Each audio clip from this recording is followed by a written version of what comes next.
اعوذ باللہ من الشیطان الرجیم بسم اللہ الرحمن الرحیم سورہ بقرہ کی ایک آیت پڑھ رہا ہوں، آیت نمبر 62۔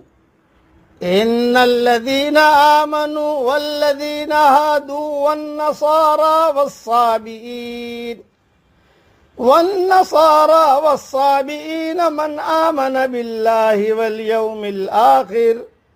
من آمن باللہ والیوم الآخر وعمل صالحا فلہم اجرہم عند ربہم ولا خوف علیہم ولا ہم یحزنون۔